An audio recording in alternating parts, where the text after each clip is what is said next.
Voilà, bien. Bonjour à tous, bienvenue à cette nouvelle session d'inspiration que nous organisons donc à Goria avec le support de l'Agence du numérique et donc son programme Digital Bologna for AI.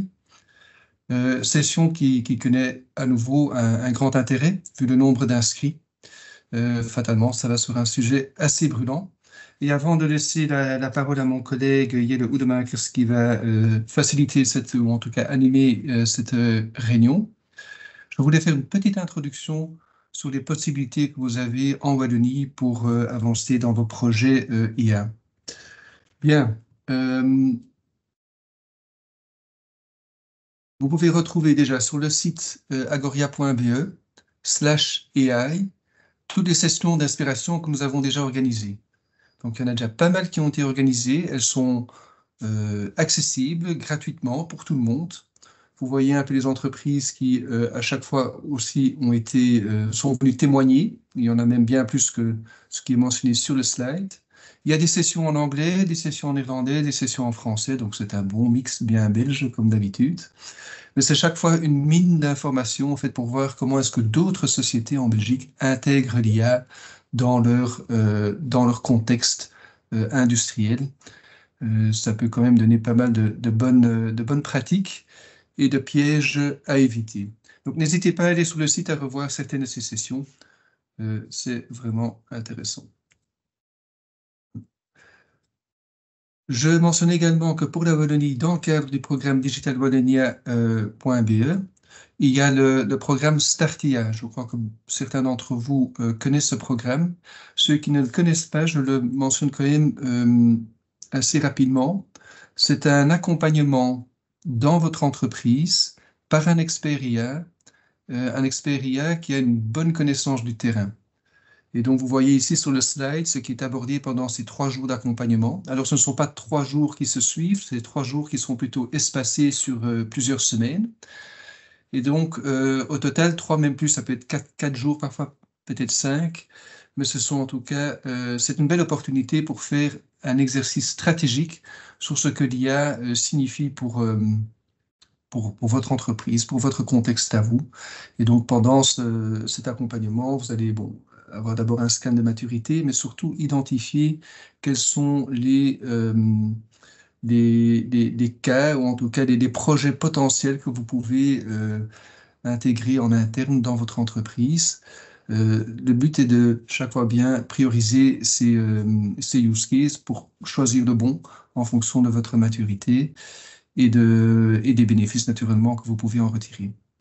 Et donc ensuite, ceux qui auront été choisis, eh bien, on va regarder quel est l'impact de ce projet sur votre personnel, par exemple, mais aussi sur vos processus et éventuellement aussi sur votre business model. Il y aura également une partie qui sera axée sur le ROI. Donc, c'est assez important pour les entreprises, en tout cas, de savoir vers où on va et de ce qui peut en ressortir. Bien, ça c'est pour le Startia. N'hésitez pas, il y a moyen de déposer un projet en permanence donc sur le site de l'agence du numérique de Digital Wallonia for AI. C'est subsidié aussi par la région Wallonne pour 70%. Donc je crois que c'est une belle opportunité que je me devais de mentionner ici. Donc par rapport aux experts IA qui vous accompagnent alors lors de ce Start IA, ce sont des experts du secteur privé qui seront là pour vous accompagner. Soit vous en connaissez et vous le faites avec celui que vous connaissez, soit vous demandez donc au programme de vous proposer une shortlist de trois experts qui pourraient vous convenir. Bien, après le Start IA, le but naturellement est de passer plus loin, c'est de passer vers le tremplin IA. Donc ça, c'est aussi un outil qui existe dans le programme pour effectuer un POC, un Proof of Concept, et valider votre projet.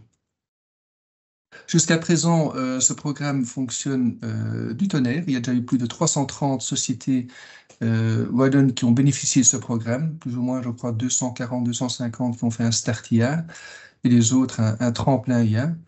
Donc voilà, rejoignez toutes ces sociétés-là, faites cet exercice. C'est un exercice stratégique qui vous permet au moins de vous positionner sur comment est-ce que vous devez avancer dans votre contexte à vous. Je mentionne également, avant de lancer la session ici, la session qu'on aura demain. Demain, il y a une autre session d'inspiration qui va sur l'impact de l'IA dans le développement de nos organisations. C'est de 9 h à 10 h en ligne. Et donc, si vous avez le temps, n'hésitez pas à rejoindre ce webinaire. Bien, voilà pour l'intro. J'ai le plaisir de vous introduire mon collègue Jelle Oudemakers qui va pour cette session-ci, et je mentionne aussi que si vous avez d'autres questions pour la Wallonie, de contacter Émilie, ma collègue. Et je vois qu'il y a encore toujours pas mal de participants qui rentrent entre-temps. Donc, je mentionne déjà aussi pour les participants qui viennent de rentrer qu'on enregistre ce webinaire et que donc il y aura aussi moyen de le revisionner par la suite. Bien, rentrons dans le vif du sujet. Mon collègue Jelle Oudemakers, c'est notre expert chez Agoria sur tout ce qui est AI Act. Il le suit déjà depuis pas mal d'années. Et donc, le but aujourd'hui est de vous éclairer un peu sur ce que c'est l'AI Act, également sur son impact, et puis ensuite, concrètement, ce que vous pouvez en faire maintenant et qu'est-ce qu'il y a moyen de faire actuellement. Donc, il y a vraiment 3 parties, et la façon dont on va procéder, c'est qu'après chaque partie, il y aura un espace de questions-réponses. Donc, n'hésitez pas à poser vos questions dans le chat, et dès que une partie sera terminée, on abordera vos questions qui seront mentionnées dans le chat. Voilà, Jelle, ta parole est à toi. Merci Ferdinand et bonjour à toutes et à tous. Je suis Jelle d'Agoria et en effet, je suis déjà longtemps impliqué dans cette histoire européenne de l'intelligence artificielle. Et là-bas, je regarde tout le volet de la législation, la standardisation et aussi le niveau éthique. Et comme Ferdinand a déjà introduit, aujourd'hui, le but, c'est de regarder la législation de l'intelligence artificielle qui on s'appelle l'AI Act. On a séparé en 3 petites parties et entre ces parties, on fait un petit Q&A.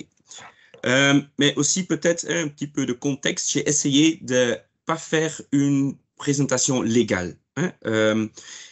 On va avoir beaucoup de slides avec beaucoup de textes. Les slides, on va faire disponibles à vous. Mais le but, c'est d'installer quelques idées et aussi vous donner des choses pratiques au fin que vous pouvez faire maintenant si vous voulez prendre l'action. Donc, les régulations AI, l'AI Act, c'est quelque chose qui, les mois passés, était venu beaucoup de fois aussi dans les journaux et sur la télé, parce que l'Europe vraiment essaye de mettre en place des règles pour l'utilisation de technologies et ils sont, on va dire, le premier continent dans le monde qui essaye de vraiment réguler ça. Mais on peut se poser la question d'où vient cette idée d'une législation. Si on regarde le système IA, il y a quelques caractéristiques qui viennent avec, qui posent des nouveaux risques. Les systèmes IA sont très complexes, c'est très difficile à vraiment comprendre pourquoi une suggestion ou une décision était faite. Ils sont opaques, ça c'est on appelle le black box, on ne peut pas vraiment regarder dans ces algorithmes pour analyser pourquoi certaines choses étaient décidées ou suggérées. Ils ne sont pas vraiment prédictables, avec un même input, on peut avoir des outputs qui sont différents, mais surtout aussi, l'utilisation des systèmes d'intelligence artificielle implique l'autonomie. Beaucoup de fois, ça implique que des tâches qui en avant étaient faites par une personne, avec une humaine, maintenant, ces responsabilités seront transférées vers des systèmes de computation, des systèmes IA.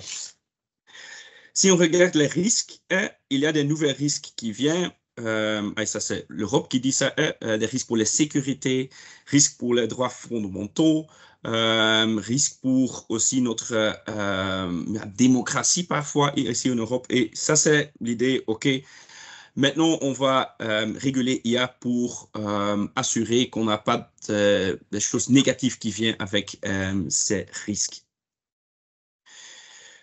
OK, si on fait une législation sur IA, la première chose qu'on doit faire, c'est regarder, OK, qu'est-ce qu'on va régler, hein? Et ça commence avec une définition d'IA. hein, la définition d'IA qui va au début déduire est-ce que une application qui vous fait, est-ce que ça tombe dedans ou pas. Et ici, j'ai fait une traduction de l'anglais vers français. Alors, je ne suis pas vraiment sûr si c'est 100% correct, mais c'est pour donner une idée. C'est quoi maintenant la définition IA qui sera utilisée en Europe, hein? Un système d'IA, c'est un système basé sur une machine conçue pour fonctionner avec des différents niveaux d'autonomie et qui peut faire preuve d'adaptabilité après le déploiement et qui, pour des objectifs explicites ou implicites, déduit à partir des informations qu'il reçoit comment générer des résultats comme des prédictions, du contenu, des recommandations ou même des décisions qui peuvent influencer les environnements physiques et virtuels. C'est une définition qui est très large et dans qui on peut aussi considérer qu'il y a des systèmes qui on ne pense pas vraiment des systèmes IA, plutôt des algorithmes normaux qui peuvent tomber dedans. Mais cette définition, c'est basé sur une définition internationale qui vient du OECD. Et le but là, c'est les grands pays, ils sont en train, dans le contexte de l'OECD, d'essayer d'avoir une même définition. Parce que maintenant, en Europe, on travaille sur une législation, une régulation. Aussi, en Amérique, ils sont en train de regarder ça. Et si on utilise la même définition, on a une base commune pour le cadre légal. Et ça donne des possibilités d'avoir une sorte d'interopérabilité aussi dans le monde entier. Puis, on demande sur qui est cette régulation applicable. Et on voit là-bas que l'IA suit des définitions qui on connaît plutôt du monde des produits physiques. Ici, on voit le règlement s'applique sur les fournisseurs des systèmes qui mettent ça sur le marché et le mettre en service. Et ça, c'est quelque chose, le premier point qui est important parce qu'il y a une différence entre mettre quelque chose sur le marché et le mettre en service. Si vous mettez quelque chose sur le marché, c'est plutôt vous, comme société, vous avez un produit et vous commencez à intégrer ce produit dans le marché. Mais cette régulation est aussi applicable si vous, comme société, développez un outil IA en interne et commence à utiliser en interne. Là, ça sont les deux points de vue qui sont intégrés. Alors, ce n'est pas que mettre quelque chose sur le marché, mais aussi développement interne et commencer à l'utiliser en interne. Puis, on fait référence à des déployeurs qui, pour cette présentation, on va appeler les utilisateurs. Alors, ce sont les sociétés qui utilisent des systèmes d'IA. Et puis, on a encore des autres rôles comme un importateur ou un distributeur. Mais ce sont les rôles principaux ici dans ce contexte. Si on regarde là, c'est aussi important de comprendre un petit peu la chaîne de valeur de l'IA. Et ça, c'est pas, dans le cas réel, c'est pas si simple comme vous voyez ici, mais dans le contexte de régulation, il faut comprendre que d'un côté, on a l'utilisateur d'IA qui utilise des systèmes, on a le fournisseur qui fait le développement, et puis on a le GPAI provider. Et ça sont des sociétés qui fournissent des systèmes ou des algorithmes qui n'ont pas vraiment un cas d'usage spécifique, mais qui fournissent des systèmes et des algorithmes vers les fournisseurs d'IA qui les intègrent dans un certain use case pour lancer chez l'utilisateur. Plus d'infos après sur cette GPAI provider. Alors, si l'idée avec ce AI Act, c'est dans le futur, on va régler des systèmes IA comme maintenant on a déjà des réglementations pour des produits physiques. Déjà en Europe, on a un cadre légal pour les produits physiques. On a des régulations pour des machines, pour des machines dans le contexte médical, pour les ascenseurs, pour les voitures. Et en fait, pour l'IA, on va utiliser le même système pour réguler ces produits physiques, mais maintenant, on fait aussi pour des produits digitaux. Hein. Et il y a deux choses qui sont spécifiques et relevantes maintenant dans le cadre de ce qu'on appelle cette New Legislative Framework. D'un côté, il y a des exigences générales qui sont plutôt focalisées sur ce qu'on appelle des exigences essentielles. Hein. Mais puis, pour des exigences spécifiques pour des systèmes, on va utiliser des normes qui viennent du monde de normalisation européenne, Senelec, et on va utiliser des normes pour prouver conformité vers cette régulation générale. OK. Ici, c'est le grand structure, on va dire, du régulation IA. Et la commission, ils ont vu, et vu correctement que pas tout cas d'usage d'IA apporte le même risque. Alors, ils ont vu ça et pensé, OK, on va dans le futur regarder vers l'IA au niveau de la risque que l'utilisation en part pour la société ici en Europe. Et on voit 4 tiers, le risque minimal, le risque limité, risque augmenté et risque inacceptable. Maintenant, on va aller un petit peu plus loin dans cette catégorie. Quelques commentaires généraux, parce qu'il y a on va dire des choses qui tombent en or du régulation.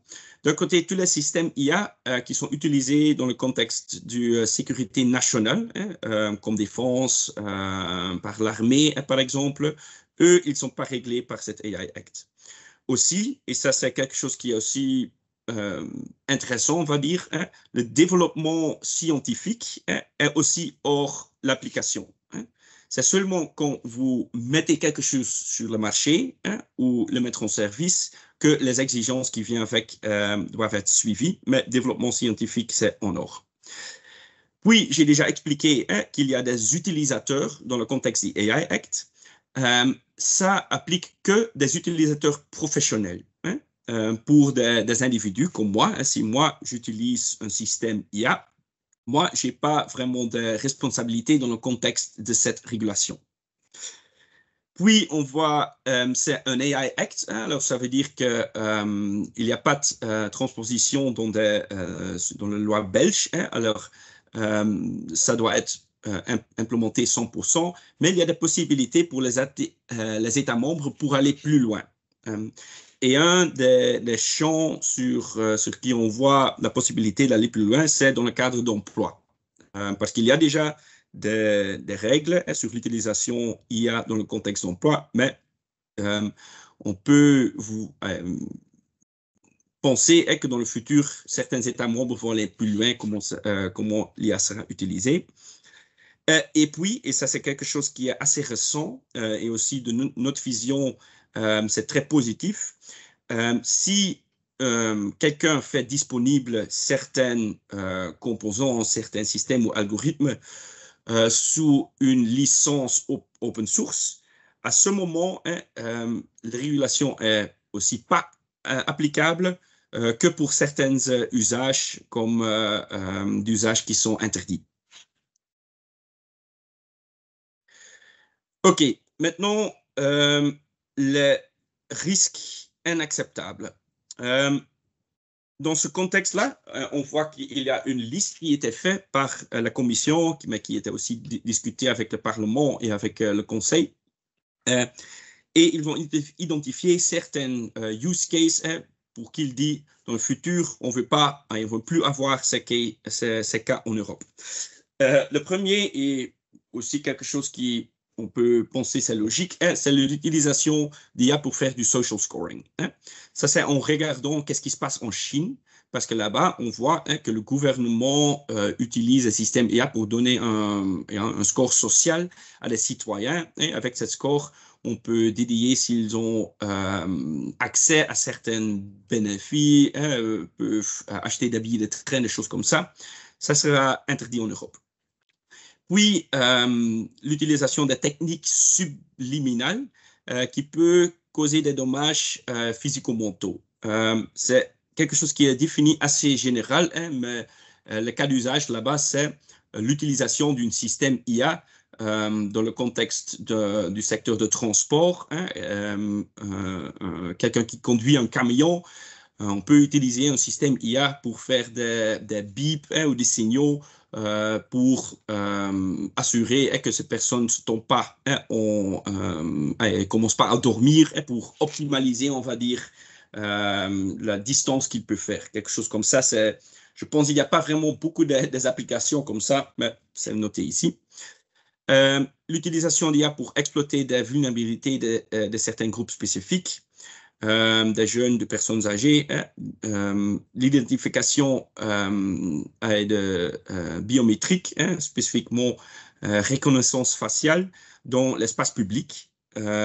Là-bas, c'est quelque chose qui, maintenant ici, dans ce contexte, c'est plutôt l'utilisation par la police en grand scale, hein, ça veut dire de déployer des systèmes IA sur tous les caméras qui nous on a dans l'espace public pour suivre des personnes.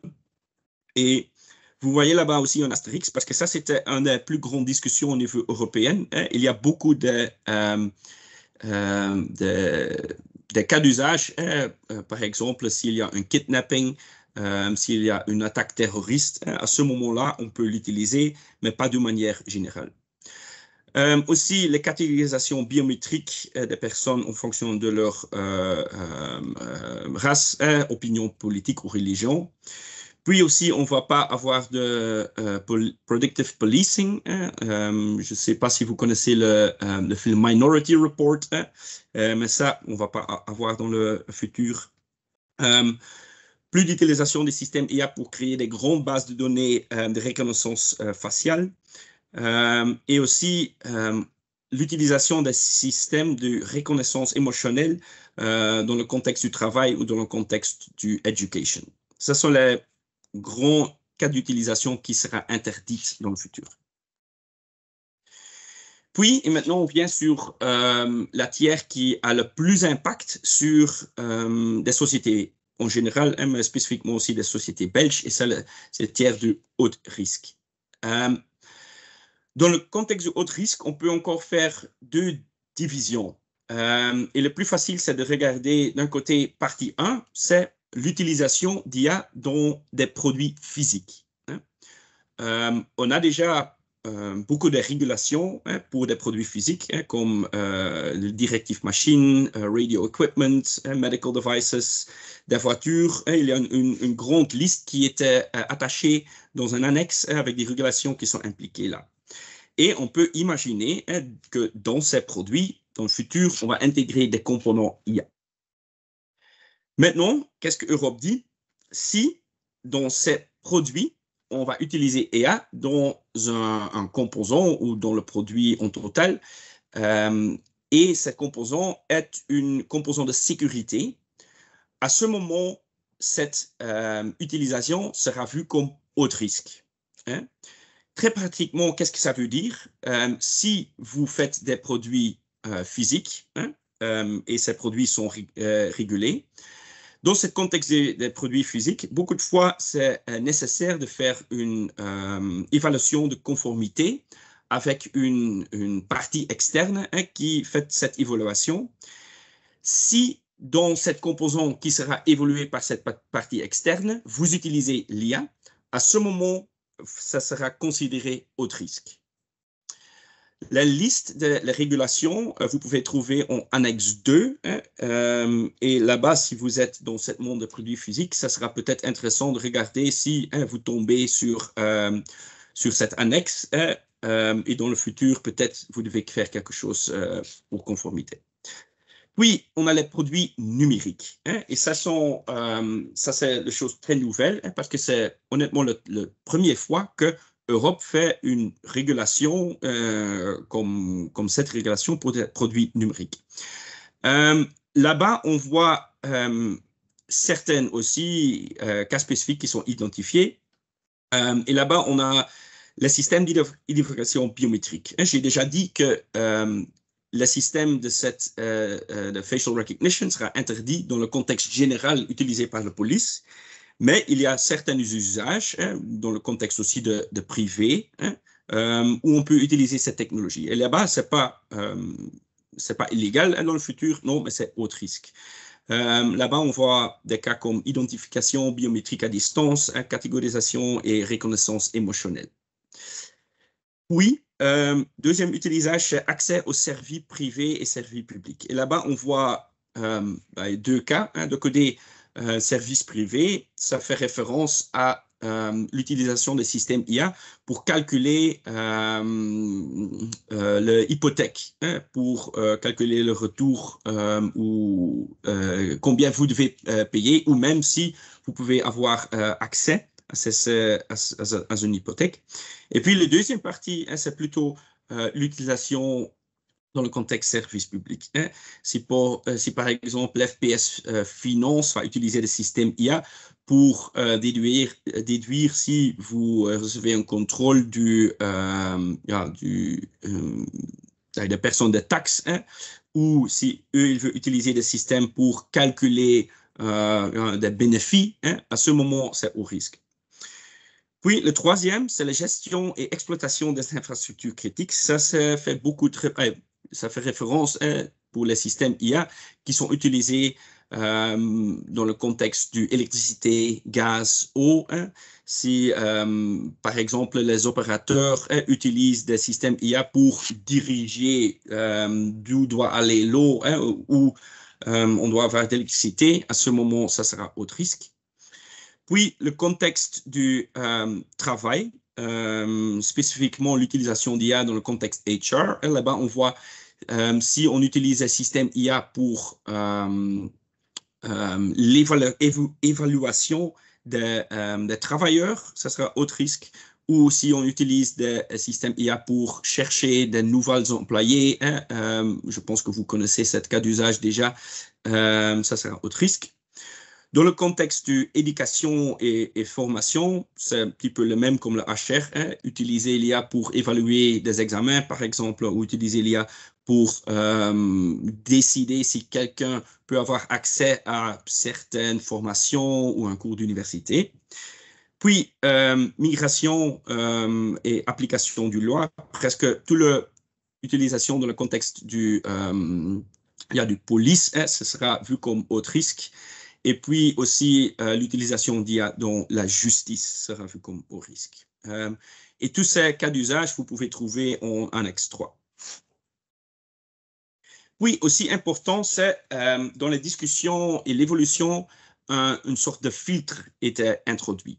Ça veut dire que dans ce contexte-là, certains usages produits numériques, on peut tomber dessous, mais beaucoup de fois, on voit aussi que si on regarde en détail, il n'y a pas vraiment de risques qui viennent avec.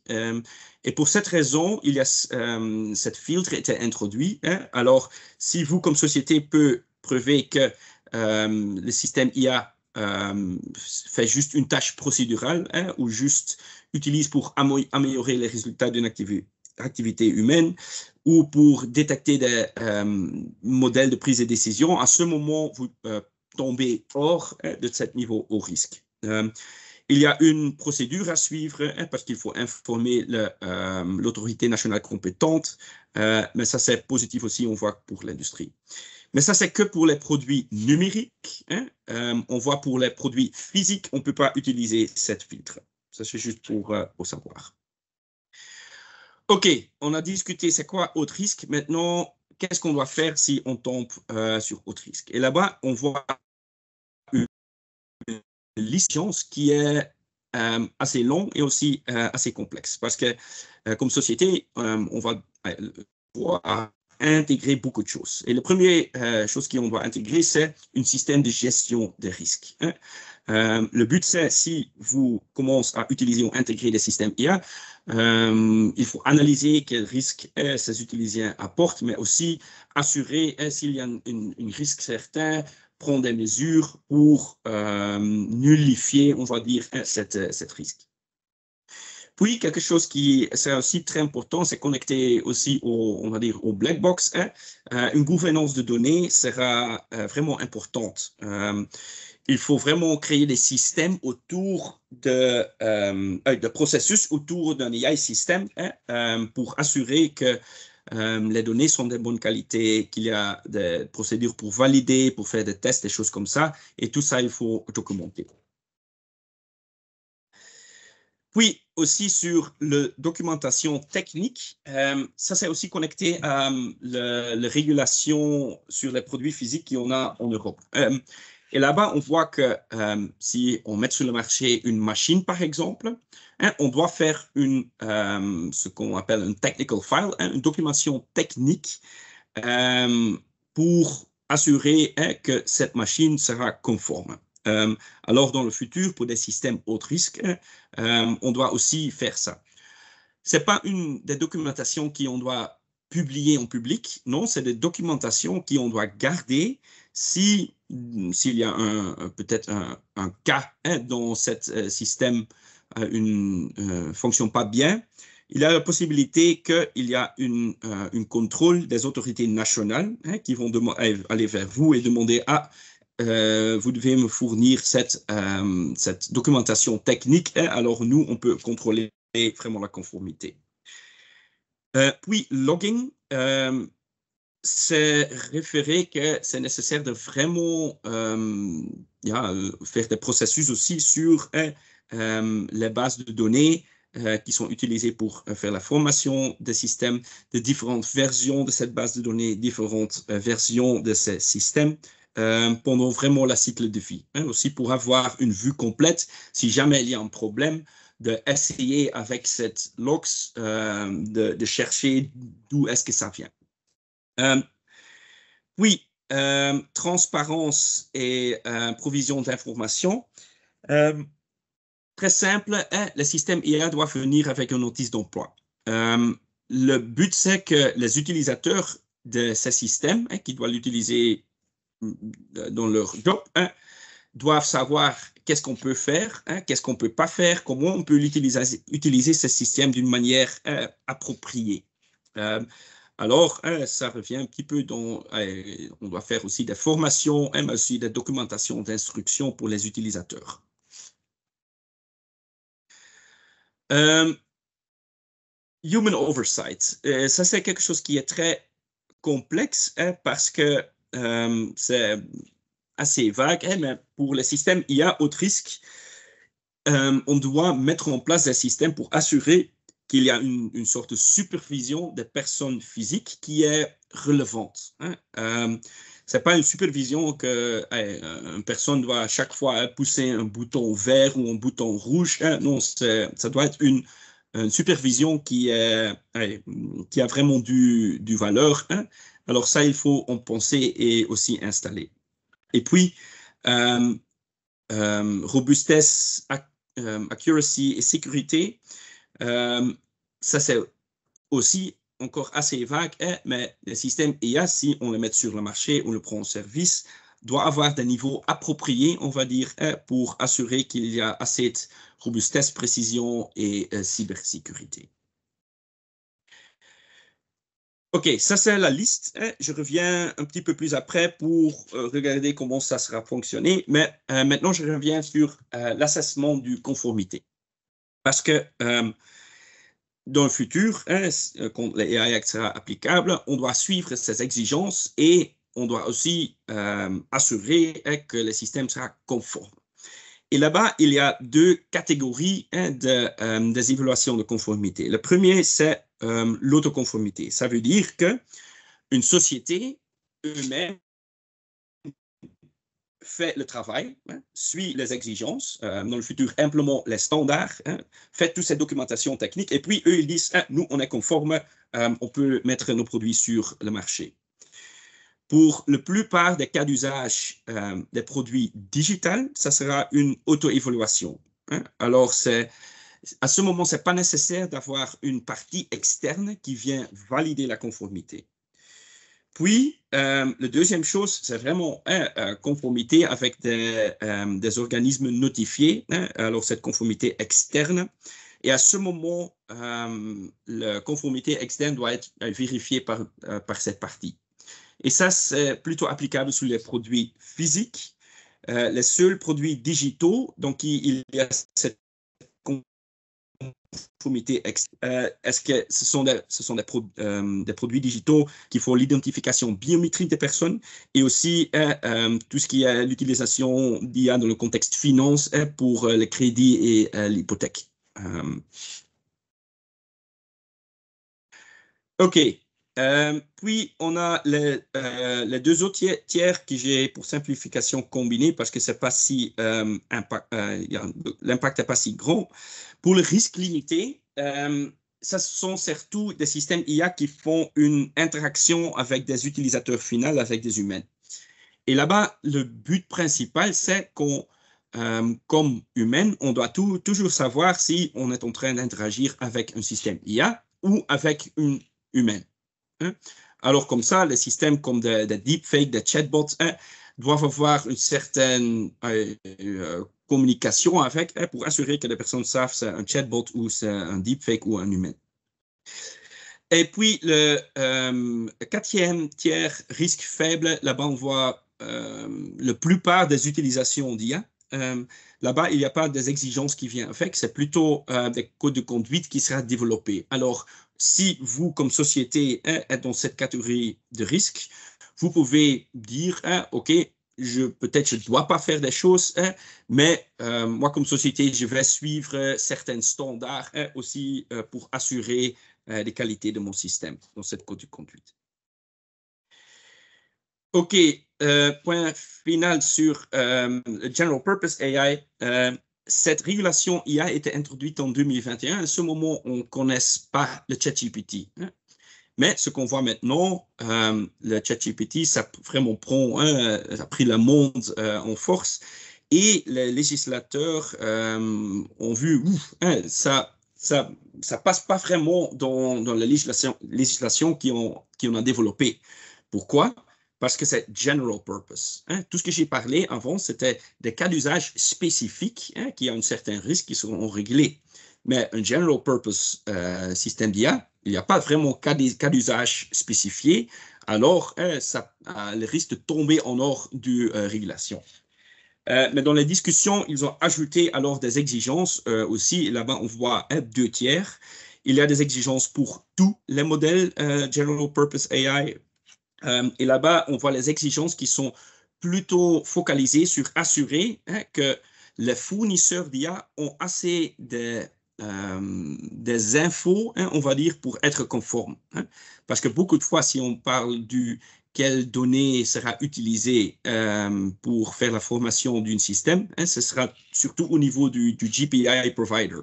Si le fournisseur d'IA, dans le futur, doit être conforme dans le contexte de haut risque, ça sera très difficile si eux, ils n'ont pas l'info qui vient du GPI provider.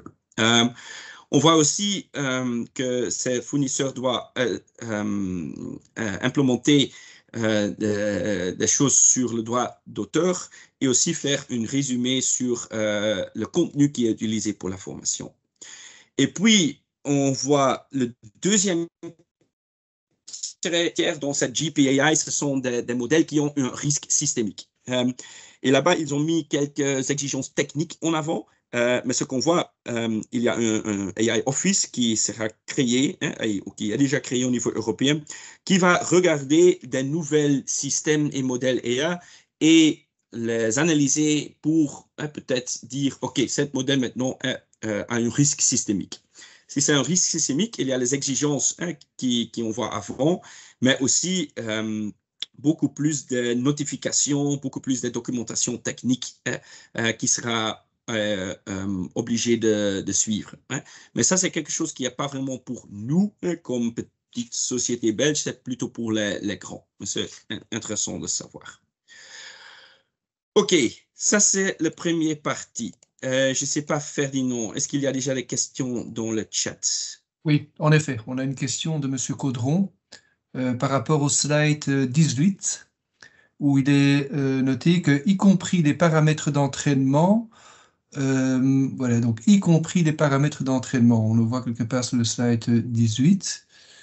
La question est la suivante. Parfois, l'avantage compétitif d'un modèle par rapport à un autre est fait par ses paramètres, tout comme l'ensemble des données utilisées, évidemment. Pourriez-vous revenir sur le niveau de précision concernant la transparence des données et des paramètres, ou faut-il donner accès à ces informations aussi? Donc, oui.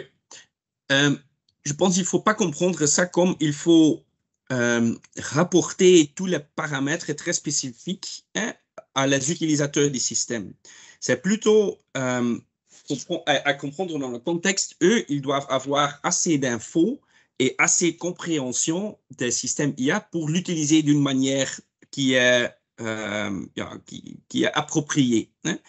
Je comprends vraiment ce que vous dites, parce que ça, c'est beaucoup de fois la propriété intellectuelle. Et à mon avis, ça ne revient pas à tout paramétrage spécifique, mais plutôt général, comprendre, OK, qu'est-ce qu'on a maintenant fait pour entraîner ce système. Alors oui, il faut faire ça, mais d'une manière haut niveau, parce que les utilisateurs, ce ne sont pas des ingénieurs IA, alors ils ne peuvent pas comprendre toutes ces choses techniques. Et alors, la dernière question, c'est vers qui faut-il donner ces informations? Qui Ça, sera c'est vers le... les utilisateurs. La Ok, donc c'est transparence, parce ok. que la première chose, documentation technique, ça c'est plutôt, il faut faire en interne et garder, et s'il y a un contrôle, il faut informer aux autorités. Et la transparence et provision d'informations, ça c'est vers les utilisateurs. Ça peut être une société en externe ou ça peut être des personnes en interne. Mais ça va très pratiquement être fait dans des formations et des choses comme ça. Ok, merci. Je ne vois pas d'autres questions, donc on peut continuer. OK.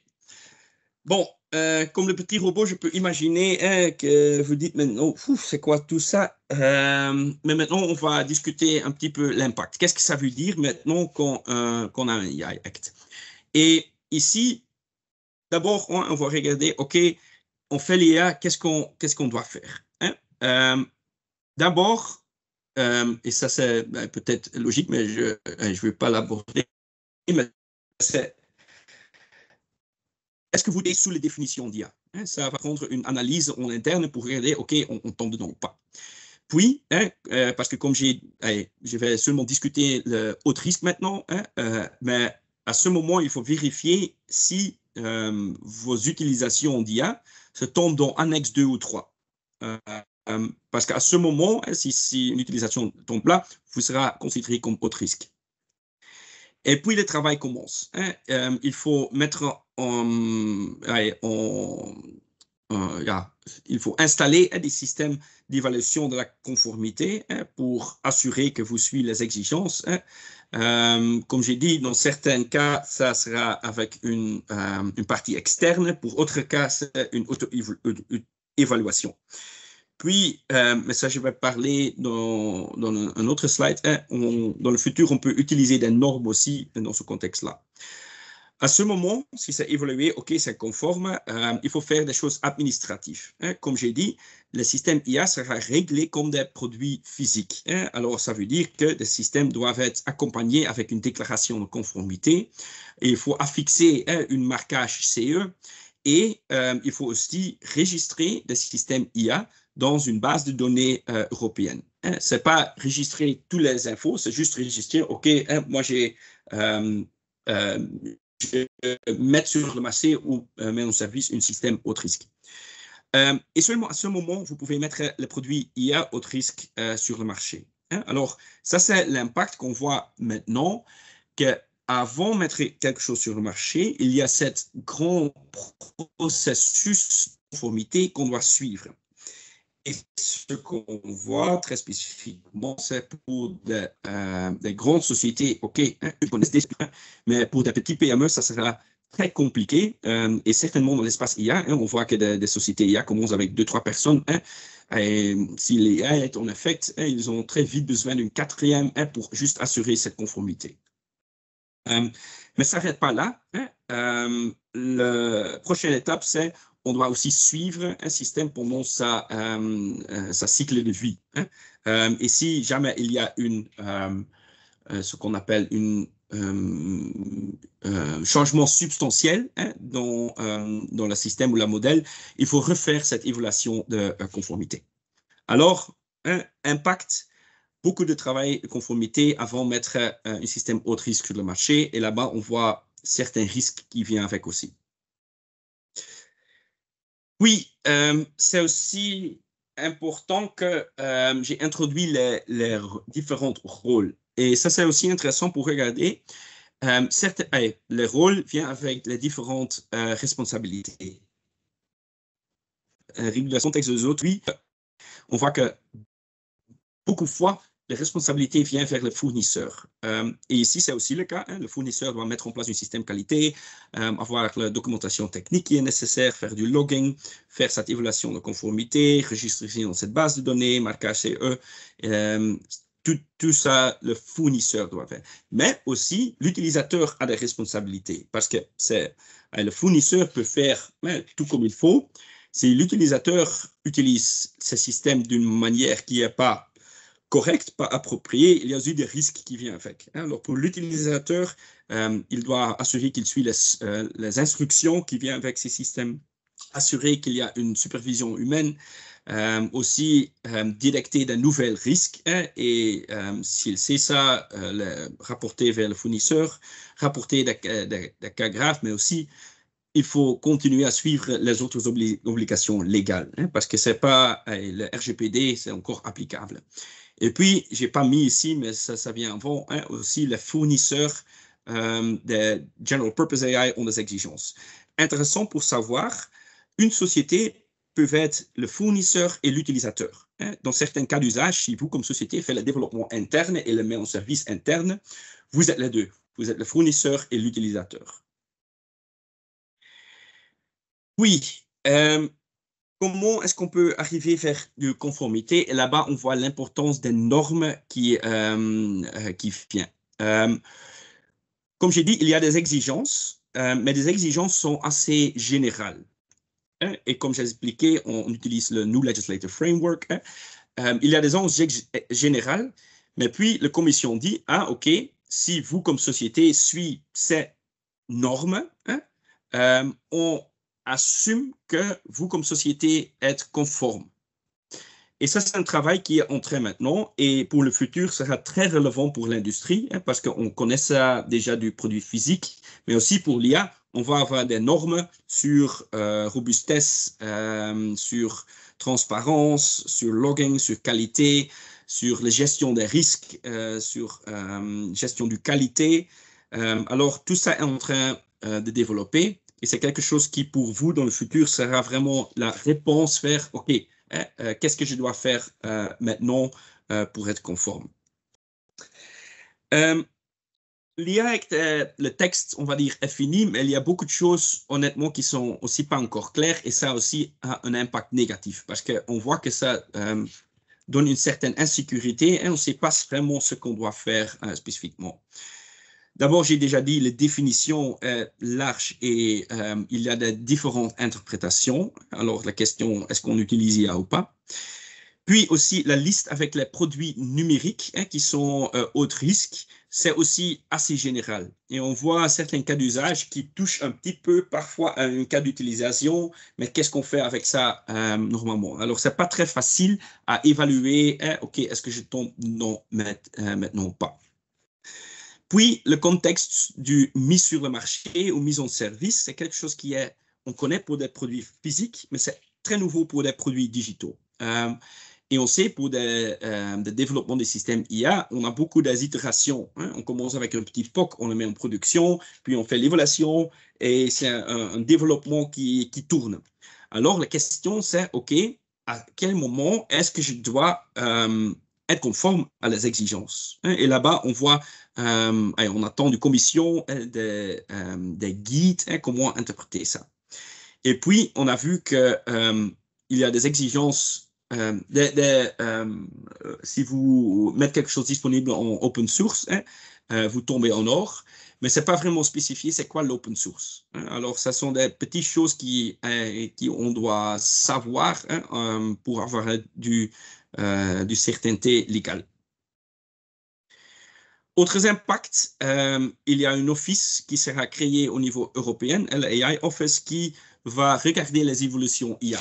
Et dans le futur, si on a de nouveaux grands systèmes hein, de General Purpose AI ou même de nouveaux cas d'usage qui sont au risque, hein, la réglementation va être modifiée. Hein. Et si on regarde là, il y a de grandes questions sur le timeline. Hein. Si la commission fait la modification, bon, combien de temps est-ce qu'on a pour mettre en conformité nos produits? Oui, on va aussi avoir une autorité belge de l'IA. Et là-bas, on voit que ça sera très complexe parce qu'il touche déjà à les responsabilités de beaucoup des autorités existantes. Hein. Alors, il y a un risque, on va dire, hein, si on ne fait pas ces autorités l'IA très concrètes et avec des budgets, des personnels, on va avoir des problèmes dans le futur. Une autre chose qu'on voit, c'est que l'AI Act fait référence dans certains cas à les organismes d'évaluation de la conformité. On voit déjà qu'actuellement, ces organismes, pour des produits physiques, ils ne peuvent pas suivre vraiment la demande. Et maintenant, on vient encore avec des grandes exigences sur l'IA. Alors, on a vraiment des questions. Est-ce qu'on va avoir assez d'organismes pour certifier? Et puis, c'est reconnu par la Commission que ces régulations ont un grand impact sur les PME et les startups. Alors pour ça, ils vont mettre en place des systèmes qui s'appellent des bacs à sable, bacs à sable légaux, je ne veux pas aller dans les détails, et aussi une sorte de réduction des frais pour évaluation de conformité. OK, si on regarde maintenant la chronologie, parce que l'IA Act, on a déjà vu beaucoup de fois, mais en réalité, ce n'est pas encore officiel. Hein. On attend encore la publication qui sera en mai 2024. Et puis là-bas, on a des périodes de transfert. Hein. Pour les systèmes interdits, ça sera applicable 6 mois après. L'exigence à General Purpose AI, c'est 1 an plus tard. Les exigences pour les produits au risque numérique, ça, il y a 2 ans, hein, alors mi-2026. Et les exigences haut risque pour les produits physiques, c'est 3 ans de transfert. Alors, on n'est pas encore là, on a encore du temps hein, pour assurer que nos produits sont conformes. OK, je vois que je n'ai pas beaucoup de temps, mais alors on va continuer en direct. Conseil pratique. OK, vous avez maintenant eu ces infos.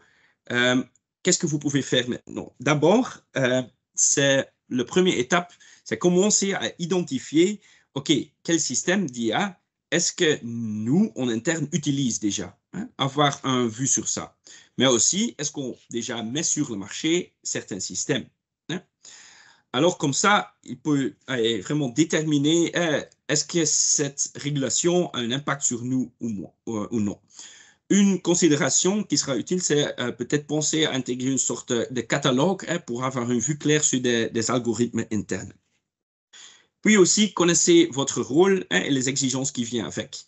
Cet rôle peut être différent dans certains cas d'usage. D'une manière, vous pouvez être un fournisseur, mais aussi un utilisateur. Alors, c'est important d'assurer que vous savez qu'est-ce que vous devez faire comme avec un rôle spécifique.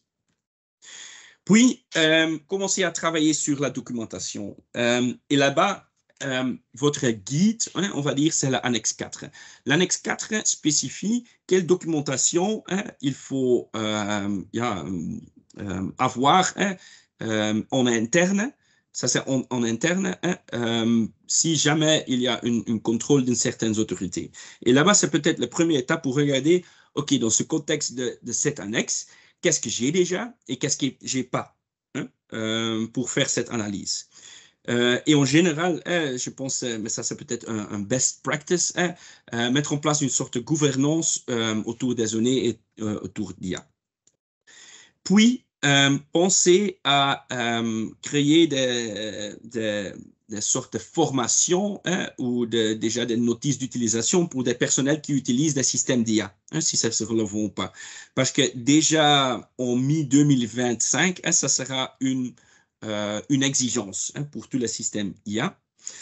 Et puis, je veux aussi dire, on attend encore des normes, mais pensez spécifiquement, si vous travaillez avec des données personnelles, d'utiliser un cadre éthique. Et j'ai mis le lien ici, AI for Belgium, on a développé un tool open source qui la société peut utiliser pour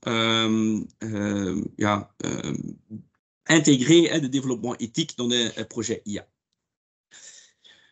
Oui, ici, je ne vais pas passer trop de temps, mais on expecte que fin 2020, on a vraiment des normes harmonisées qui seront accessibles et disponibles. Et ça, c'est vraiment la réponse la plus facile pour conformité. Parce que dans cette norme, si vous le suivez, vous serez vu comme conforme avec la loi. Mais c'est un travail qui est en route. Si jamais vous voulez être informé sur ces normes, vous pouvez toujours me contacter parce que moi, je gère l'accès, on va dire, d'écosystème belge à toute cette normalisation et on voit des activités là maintenant. Un premier norme qui est déjà public, qui sera intéressant de regarder, c'est le 42001. C'est AI Management System, parce que là-bas, il y a beaucoup de choses qui touchent à risk management et utilisation d'IA en interne. OK, j'ai pris un petit peu trop de temps, mais je suis disponible pour des autres questions. C'est parfait, merci beaucoup Yael, c'était vraiment passionnant et on a quelques questions quand même. Je propose quand même de prendre encore un peu de temps pour les questions qui ont été posées. Je vais commencer d'abord une question de Monsieur Camara, je crois. Je regarde un peu ici. Oui, c'était un peu plus haut. Au niveau de l'IA générative, vous avez expliqué que ce n'est pas quelque chose qui a été pris en compte en amont, mais aujourd'hui, c'est l'IA générative qui prend le dessus. Est-ce que l'AI Act prévoit une évolution? Est-ce que ça sera révisé dans 4 ans, par exemple? Comment est-ce que ce sera évolutif ou pas? Il y a certains points de vue. Le point de vue du commission, c'est que maintenant, ce AI Act est stable et on peut l'appliquer sur aussi toutes les nouvelles innovations qu'on même connaît pas. Alors, avec les systèmes il y a le General Purpose AI, on a le AI Provider, AI User. Alors, ils pensent tout, on peut mettre dedans. Mais moi, je suis aussi d'accord que ces évaluations vont si vite qu'on ne sait pas où est-ce qu'on est dans 6 mois. Il y a des mécanismes, comme j'ai expliqué, ce AI Office va suivre les évaluations IA et, si nécessaire, modifier les régulations. Mais ce n'est aussi pas des choses qui vont dans un jour, pas que c'est changé. Non, c'est quelque chose qui prend du temps, 6 mois à 1 an, à intégrer des nouvelles choses dans le cadre là. OK. Une autre question. Donc, tu avais mentionné qu'il faut fournir de la formation quand on est utilisateur. En interne, il faut former aussi. Et ici, on a comme remarque, ChatGPT est fourni sans mode d'emploi. Oui. Donc, conforme ou pas conforme, les Act? Mais ça, c'est une bonne question. Je pense dans le futur, oui, ChatGPT va aussi avoir une sorte de mode d'emploi. Oui, tu as raison. OK. Une autre question, pour ce qui est des entreprises de prestation de services qui utilisent des plateformes AI et qui ne sont pas sous le coup de RGPD, est-ce que l'AI Act exige la mise en conformité par rapport au niveau de risque pour l'utilisateur européen? J'ai un petit peu de difficulté de comprendre cette question. J'essaie de Peut-être, relire. Monsieur Camara, si vous pouvez spécifier, je ne sais pas. Oui, je veux bien. Ce que je veux dire par là, c'est que voilà, on a des entreprises, on fait de la prestation de service, sauf qu'on ne développe pas les outils en nous-mêmes, en from scratch. On utilise des plateformes. Et ces plateformes ne sont pas européennes et donc ils ne sont pas du coup sur le coup du RGPD. Ceci fait que voilà, nous, quand on livre le produit, l'utilisateur s'en sert, mais on ne connaît pas quel est le niveau de risque que l'utilisateur a par rapport à ses données personnelles, par exemple. On peut pas Ouais. garantir parce qu'on nous dit tout simplement que c'est en conformité avec le RGPD. Mais je ne sais Ouais. pas quelle est la ligne entre le RGPD et l'IA à ce moment. Merci. La ligne entre RGPD, c'est difficile parce que ce sont deux législations qui sont assez différentes. Comme j'ai dit, les législations IA, c'est basé sur la législation produit et la législation GDPR, c'est quelque chose qui est complètement d'autre. Mais aussi, dans le cadre du RGPD, il y a des exigences pour des sociétés qui fournissent des services en Europe, que eux, ils doivent être conformes. Et pour les AI Act, ça sera aussi la même exigence. Si une société américaine ou chinoise veut mettre sur le marché un système JPAI, comme des plateformes IA, son cas d'usage très spécifique, eux, ils doivent aussi suivre les réglementations européennes. La question, c'est est-ce qu'ils vont faire ça? Ça, je ne peux pas répondre. Mais c'est aussi obligatoire pour eux pour suivre ça. Ok, peut-être encore aussi par rapport au RGPD, comment réagir face à une personne qui s'oppose au traitement de ces données grâce à une IA sur base de l'article 22 du RGPD, décision automatisée? Ouais. Je sais qu'il y a des frictions, on va dire, spécifiquement sur ça. Et pour être honnête, moi, je ne suis pas un juriste, alors je ne peux pas vous répondre très spécifiquement. Mais c'est une discussion, et